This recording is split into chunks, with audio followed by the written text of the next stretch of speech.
there, it's David Cinelli. And Ariana And we're realtors with Royal LePage Signature. And today on Fast Talk Friday, we're going to talk about respecting your showing appointment times. Yeah, so believe it or not, things happen in the real world. You book appointments, sometimes you might be falling late. Sometimes your client just says, you know what, I don't want to see that property anymore. Yeah.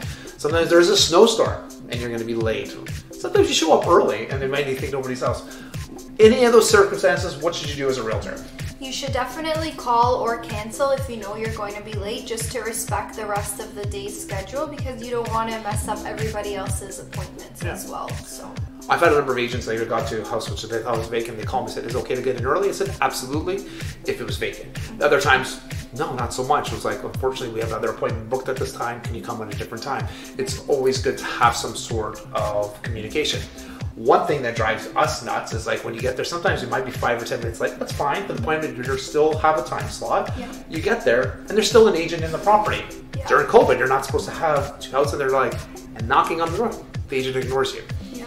So this actually happened to me last weekend. We had a condo showing, 30 minutes. 10 minutes into our appointment, they still didn't bring the key back to the lockbox, so finally security let us go upstairs and we had to open the door and tell them it's our appointment time. And I mean, it's not very respectful. Like, we have our time booked and we could have missed our time if we didn't head up there and take over, so.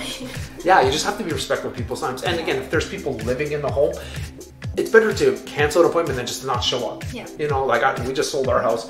You know, we only had a couple of people that actually that canceled, which is fine. I didn't mind the cancel. Like, we didn't have anybody not show up, which is, think about it. I have 3 cats, I have 2 kids and a wife, and then we have to make sure everything's clean. So you're cleaning everything. All of a sudden, somebody just doesn't show up at the time. Like, we leave the house for that half hour, or like, you know, and during this time, it's not like a lot we have to do for that half hour.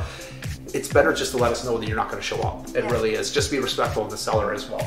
Yeah, it's easy to do. Pick up the phone, make the call, and and if you are going to be late, it's always good too. Don't just assume somebody's not going to be there. Like, oh, it's okay, we're only going to be 15-20 minutes late. No, that's somebody else booked that appointment. You know, like again, just let us know.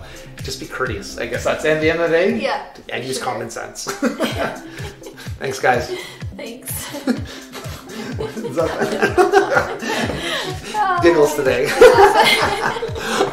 right, have a wonderful day, guys. And again, message us if you have any ideas you want us to talk about. Okay, ciao. Thanks.